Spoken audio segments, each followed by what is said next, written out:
अर्ज़ की थी कि जनाब हमने आपसे मुलाकात करनी है। उन्होंने फिलफोर हमें हमारा डेलीगेशन कश्मीरी जो उन्होंने अपने रशगा पे बुलाया, हमें बड़े इज़्ज़त और एहतराम से उन्हें जो इज़्ज़त बख्श की। आज तक तारीख में ऐसे किसी वज़ीर-ए-आज़म ने हमें बुलाकर इतनी इज़्ज़त और एहतराम नहीं दिया। हम ये ज़रात तनवीर लियाज़ साहब किसी में से कम नहीं है कश्मीरियों के लिए, बिलखुसूस इनका जो जज्बा और तारीख और जो ये 23 से बाद कश्मीरियों के लिए करते हैं वो तारीख में ना किसी वज़ीर-ए-आज़म ने किया, ना कोई वज़ीर-ए-आज़म करेगा। हम इंशाअल्लाह सदात लियाज़ के शाना बशाना खड़े हैं और खड़े रहेंगे और इनकी क़यादत में एक दिन इंशाअल्लाह कश्मीर को आज़ाद करा के रहेंगे। बिस्मिल्लाहिर्रहमानिर्रहीम व सल्लल्लाहु अला नबीयिल उम्मी। आज ये डेलीगेशन इनकी अपनी ख्वाहिश पे, चूँकि ये मुज़फ़्फ़राबाद से, चूँकि मैं कभी भी इनके हवाले से नहीं, इनके हवाले से तो हमें हमेशा ही चल के इनके पास जाना चाहिए।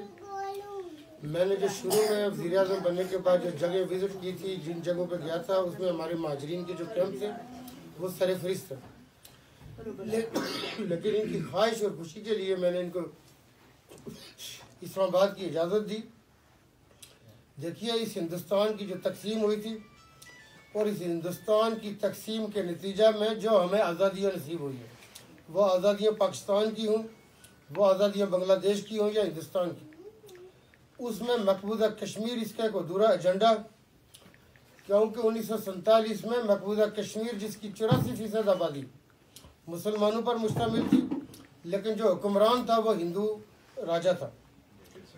उस हिंदू राजा को भी दबाव में लाया गया, मुख्तलिफ हथकंडे इस्तेमाल किए गए, लेकिन चूँकि अब उसकी फैमिली भी ये कह रही है कि महाराजा की दस्तावेज जिसके ऊपर दस्तखत है वो जाली है, महाराजा भी पाकिस्तान के साथ इलाक़ चाहता।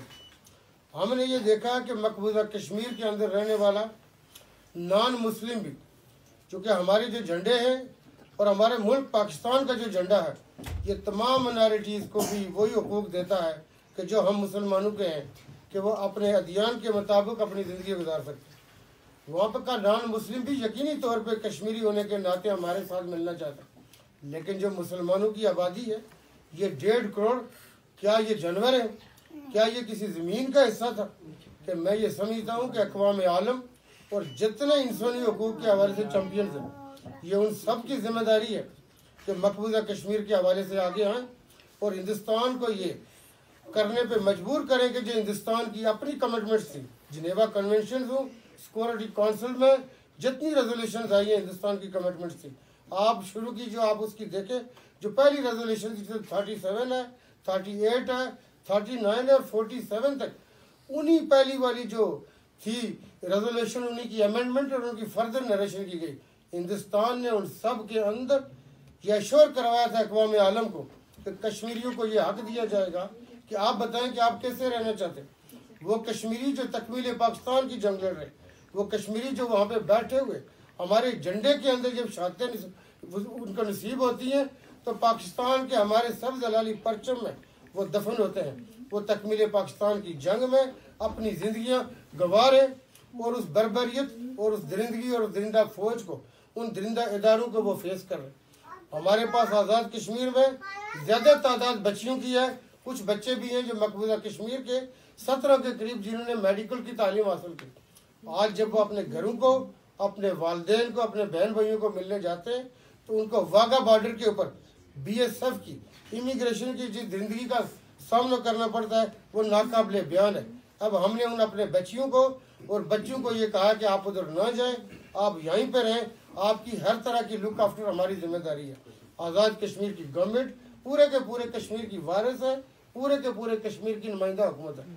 हमारे ये जो बहन भाई यहाँ पे आए, ये मेरे हवाले से शुक्रिया के जज्बे लेके आए। मैंने इनको कहा कि मैंने अभी आपके लिए कुछ नहीं किया कि जिसके ऊपर आप शुक्रिया अदा करें।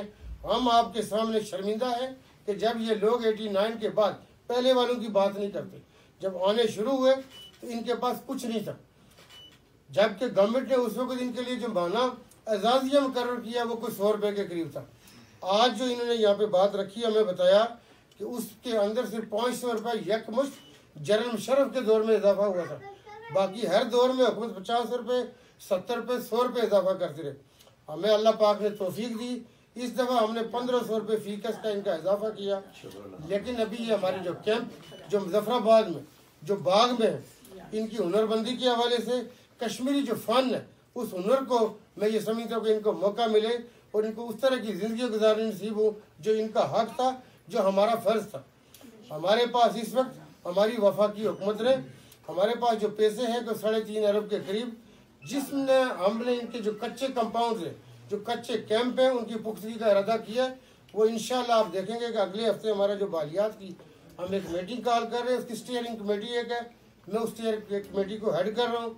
ये आज मेरे पास आए, मैंने इनको बताया, जो वहाँ पे उन तक ये पहुँचाएंगे कि हम ये चाहेंगे कि स्टीयरिंग कमेटी से हम इनको ये इख्तियार दें कि ये घर अपने खुद बनाएं, हुकूमत सिर्फ सुपरवाइज करेगी, ताकि इनके घरों के पैसों में से कोई पैसे खा ना सके।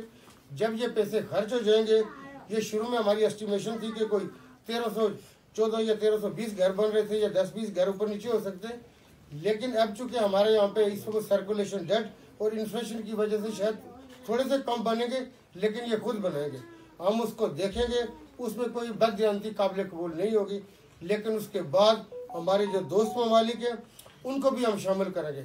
आज़ाद कश्मीर और हमारे मुल्क के, और कराची में हूँ या लाहौर में, जो लोग मुहैयर हजरात हैं वो भी आगे आएंगे। जितने हमारे इन महाजिर कैंपों के अंदर बस्तियों में लोग हैं, एक भी घर कच्चा नहीं होगा। ये हमारी जिम्मेदारी है, ये मेरा इनसे वादा भी है, कमिटमेंट भी है। इनके रोजगार के हवाले से भी स्पेशल हम इनके लिए जो इनके हुकूक है उसके हवाले से मैंने कहा कि इनके लिए मैं एज का भी थोड़ा बहुत हम कर रहे होते हैं, फ्लेक्सिबिलिटी की। अगर जो दूसरे लोगों के लिए हमने वेवर रखा हुआ है, इनका अगर थोड़ा ज़्यादा हो जाए तो कोई क़यामत नहीं आ जाएगी। इसके साथ प्राइवेट सेक्टर में इनकी हुनरबंदी के हवाले से जितने भी हमारे बच्चे बच्चियां बहन भाई यहाँ पे मौजूद हैं, उनकी हर तरह की लुक आफ्टर होगी। और इसके साथ हम कुछ स्कीमें बना रहे हैं कि रेगुलर किस तरह इनके लिए और हमारे मुल्क में भी ओवरऑल रियासत में जो बेवाएँ हैं, जो यतीम है, कि उनकी बेहतर किस तरह मावरत और दिलजोई की जा सकती है। रियासत के अंदर जो हुकूमत होती है, हुकूमत वारिस होती है, उसको वारिस बन के दिखाना होता है। ये जो 5 फरवरी के हवाले से ये जहन में रखें कि 14-24 करोड़ पूरी की पूरी काम बाहर आती है, कंधे से कंधा मिलाती है, हाथों की जंजीर बनाती है और दुनिया को ये पैगाम देती है कि तवज्जो करो, ये मकबूजा कश्मीर का जो एजेंडा था ये नामुकम्मल है। इसकी जब तक आज़ादी नहीं होती, बाबा काम के कहे हुए अल्फाजों के मुताबिक कश्मीर शारक है। हमारी शारक जब हमारे पास नहीं है, हमारी ज़िंदगी कैसे मुकम्मल हो सकती है। ये 5 फरवरी दुनिया की तवज्जो के लिए और हमारे LOC के उस पार जो तकमील पाकिस्तान की जंग लड़ रहे हैं, उनको ये पैगाम देना होता है कि हम आपके साथ हैं और हम उस वक्त तक चैन से नहीं बैठेंगे जब तक मकबूजा कश्मीर आज़ाद नहीं हो जाता। मैं ये समझता हूँ कि हमारा माजी में ये तरीक़ाकार रहा है कि कश्मीर के हवाले से कोई सियासत नहीं होगी, ये आइंदा भी जारी रहना चाहिए। पिछले 2-3 सालों में एक नई बात सामने आई कि उस दिन भी मुख्तलिफ पार्टियाँ, हमारी कौमी पार्टियाँ ऐसा इख्तलाफी बयान देती हैं। मेरा ये ख्याल है कि उस दिन बयान ऐसा नहीं देना चाहिए। एक ही पैगाम होना चाहिए, एक ही आवाज़ होनी चाहिए कि कश्मीर के हवाले से हम एक है, कोई इख्तलाफ नहीं है। बाकी इख्तलाफात सियासत में हुआ करते हैं, सारी दुनिया में होते हैं, लेकिन उस दिन कोई इख्तलाफ नहीं है। सारे के सारे पाकिस्तानी हैं, सारे के सारे कश्मीरी हैं, एक ही आवाज़ होनी चाहिए। और वो जो दरिंदा फौज हिंदुस्तानी एस्टेब्लिशमेंट, जो मैं ये समझता हूँ कि वो जो ऐसी बांसुरी बजा रहे हैं कि ये बांसुरी के उनको चैन नज़र आ रहा है, ऐसी चिंगारी से खेल रहे।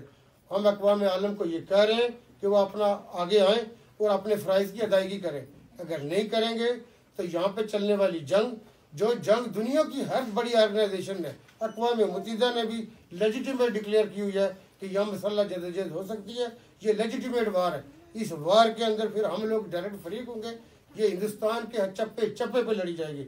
हिंदुस्तान को शायद पता नहीं कि हमारा विरसा क्या है, हमारे असलाफ क्या है। मैं ये कहा करता हूँ कि खालिद बिन वलीद रज़ी अल्लाह तआला अन्हु के पैरोकारों को, जो अपने आप को हुसैनी कहते हो, जो इमाम की राह पे चलने वाले हो, उनके लिए क्या ये जंगे, ये क्या पहाड़। हम सिर्फ अक़वाम आलम को वो बैनुल अक़वामी कवानीन जो बुनियादी तौर पे किसी काम के नहीं है, उनकी पाबंदी कर रहे थे। हमें चैलेंज नहीं कर सकते, क्योंकि हर मुसलमान का सिर्फ और सिर्फ मतबा नज़र शहादत होती है। और शहादत देने के लिए कश्मीरियों ने एक आज़ान की तकमील के लिए 22 जाने, एक गोली खा के दूसरा आगे बढ़ा, इसलिए कि ये आज़ान मुकम्मल और बाजमात नमाज अदा की जा सकी। ऐसी कौमों को शिकस्त नहीं दे सकती। हमारी माएँ इनकी कोखों को कुछ शिकस्त नहीं दे सके। कि एक बुरहान शहीद हुआ, दूसरी माँ ने बच्चा पैदा किया, उस माँ ने कहा इसका नाम बुरहान है, तीसरी ने कहा उसका नाम बुरहान है। जो माएँ ऐसे बच्चे जन्म देती हैं, ऐसी माओं के हौसले मैं ये समझता हूँ कि हिंदुस्तान को आंखें खोलनी होगी, उसके एस्टेब्लिशमेंट को भी आंखें खोलनी होगी।